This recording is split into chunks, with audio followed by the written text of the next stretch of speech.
Bienvenue dans cette nouvelle édition du QG News. Voici les titres de l'actualité. Au Burundi, la coalition de l'opposition Senared connaît une crise de leadership. L'ancien président de l'Assemblée nationale, Jean Minani, vient d'être nommé leader de cette coalition. Également dans l'actualité, au Soudan du Sud, le chef rebelle Riek Machar est arrivé à Juba ce mardi 26 avril. Un retour attendu pour la mise en œuvre de l'accord de paix signé en août 2015. Et puis la Côte d'Ivoire se prépare à rendre hommage au chanteur Papa Wemba, disparu à 66 ans. Une veillée artistique se tiendra ce mercredi 27 avril en son honneur.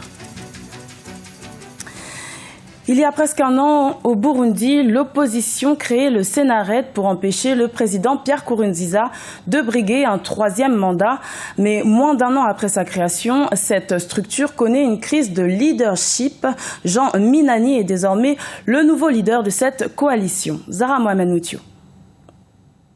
Jean Minani prend la tête du Senared, le Conseil national pour le respect de l'accord d'Arusha, pour la paix et la réconciliation au Burundi et de l'état de droit. Le nouveau président de la coalition d'opposants en exil succède à Léonard Nyongoma, qui était en poste depuis 9 mois.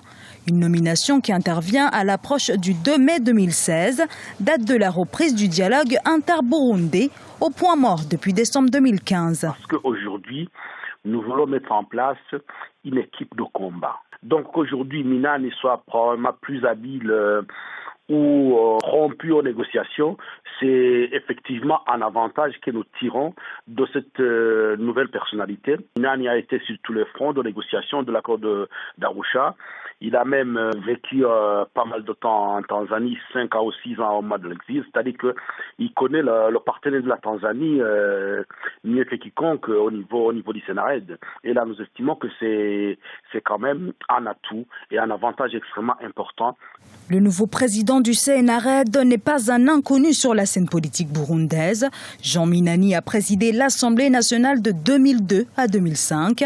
Il a également participé au nom de son parti, le Frodébu, aux négociations d'Arusha, accords qui ont mis fin le 28 août 2000 à la guerre civile. Cette nouvelle nomination n'influe pas sur le positionnement du gouvernement de Pierre Nkurunziza, qui a toujours refusé de s'asseoir à la même table de négociation que les opposants de la coalition en exil. Nous sommes avec les organisations reconnues par la loi, le Frodébu, Nyakuri ou autres associations politiques, à ce qui s'appelle Senared. Pour nous, c'est une fomentation, organisation qui n'est pas reconnue ici au Burundi. Donc, on n'a rien à dire là-dessus, sur les changements ou pas, parce qu'il n'y a pas de différence entre celui qui est là et celui qui était là. Le gouvernement du Burundi ne peut pas dire « je vais rencontrer un parti politique ou une coalition qui ne reconnaît pas ». Un an après le début des manifestations contre le troisième mandat du président Pierre Nkurunziza, les violences ont fait au moins 400 victimes et plus de 250 000 réfugiés. Le gouvernement burundais a d'ores et déjà reçu une invitation officielle pour participer au dialogue politique qui se tiendra du 2 au 6 mai à Arusha en Tanzanie. Quant aux opposants du Senared, ils attendent toujours la leur. La question demeure donc de savoir qui prendra part à cet échange crucial pour une sortie de crise. Également dans l'actualité, le Cap-Vert est en état d'alerte après la découverte de 11 corps sans vie ce mardi 26 avril près de la capitale, Praia. Les victimes sont en grande majorité des militaires et le drame a eu lieu dans un poste de l'armée. Les autorités ont indiqué qu'un militaire manquant à l'appel pourrait être l'auteur de cette attaque. Il est activement recherché. Au Soudan du Sud, le chef rebelle Riek Machar est enfin arrivé à Juba ce mardi 26 avril. Dès son arrivée, il a prêté serment comme vice-président conformément à l'accord de paix signé en août 2015. Lors de sa prise de parole, il a prôné l'union et la réconciliation après 2 ans de guerre civile. Idlet Merabel-Bissou.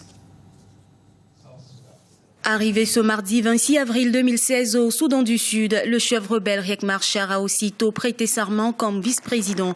Le désormais deuxième homme fort du pays, dans son discours à la nation, appelle à l'unité et à la réconciliation pour mettre fin à plus de 2 ans de guerre civile. Le retour de Riek Machar a été repoussé à plusieurs reprises.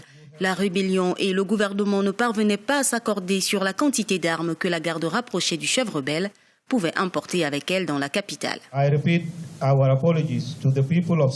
Je m'excuse à nouveau devant le peuple du Sud-Soudan pour la situation que nous dirigeants avons créée. Vous avez été patients tout au long de cette crise. Nous avons encore beaucoup de défis devant nous. Nous sommes aujourd'hui déterminés à faire avancer notre pays. Riek Machar était attendu le 18 avril 2016, mais son retour a chaque fois été repoussé.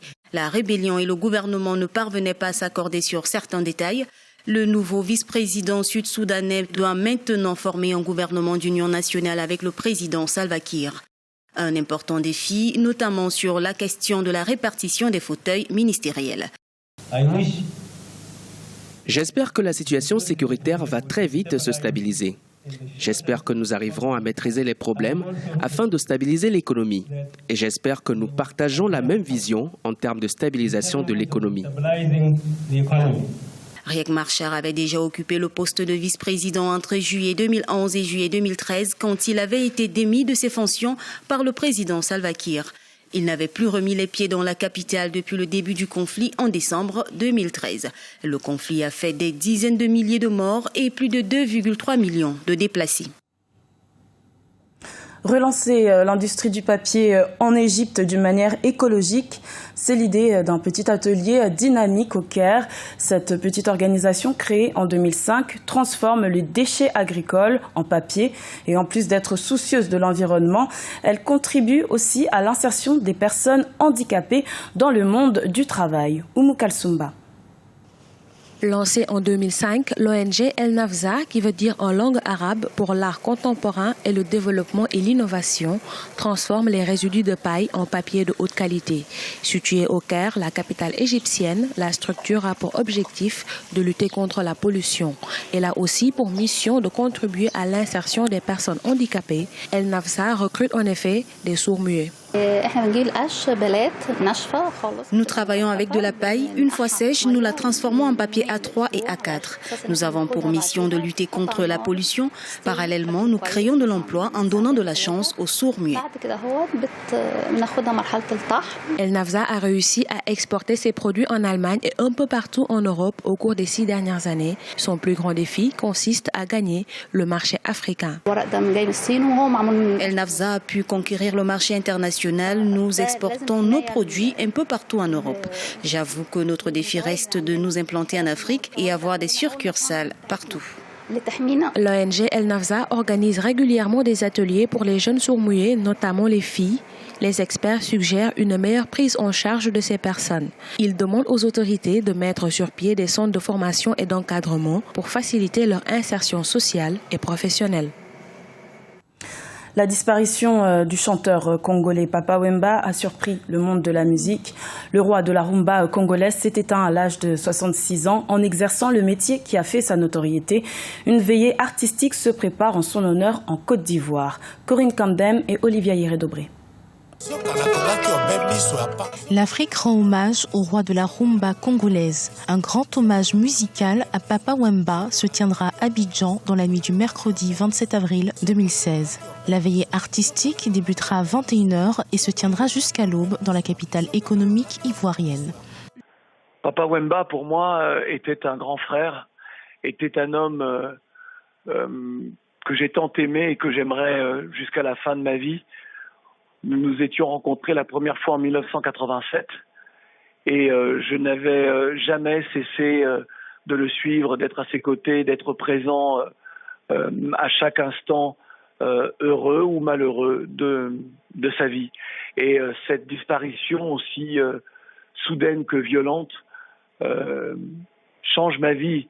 C'est-à-dire que la vie ne sera plus la même. Et j'ai le sentiment aussi que c'est une partie de ma jeunesse, de mon histoire, qui s'en vont. De nombreuses personnalités des 4 coins du monde sont attendues à Abidjan, dont une centaine de musiciens qui défileront sur la scène du Festival des musiques urbaines d'Anoumabo pour faire leurs adieux en musique à l'artiste congolais. La veuve de Papa Wemba, Marie-Rose, dit Maman Amazon, a quitté Kinshasa pour Abidjan ce lundi 25 avril en compagnie d'une délégation de 6 personnes. Parmi elles, le professeur Olongo Lukata Bertolde, gouverneur de Sankourou, la province natale de l'illustre disparu. J'ai eu la chance de connaître Papa Wemba de partager un concert avec lui au Tchad pour une noble cause. Et le souvenir que j'ai de lui, c'est beaucoup de sagesse, beaucoup de sincérité et beaucoup d'émotion. Que son âme repose en paix. Jules Chungu Wemba Dio, dit Papa Wemba, 66 ans, est décédé des suites d'un malaise alors qu'il se produisait sur scène à l'occasion du FEMUA. Sa dépouille sera rapatriée jeudi 28 avril vers sa République démocratique du Congo natale par un vol affrété par les autorités ivoiriennes. La disparition de l'artiste congolais au timbre de voix singulier laisse inconsolables des milliers de fans à travers le monde. Des fans qui, sans aucun doute, suivront le cœur serré cette grande veillée d'hommage au fondateur du majestueux orchestre Viva la Musica. Et sachez qu'Africa 24 se mobilise pour rendre hommage à l'icône de la musique africaine, Papa Wemba, à travers une émission spéciale ce mercredi 27 avril à partir de 16h GMT. Vous pourrez suivre en direct d'Abidjan et de Paris une émission co-présentée par Hortense Assaga, Amira Benjabala, Jean-Pierre et Amobé Mevengue.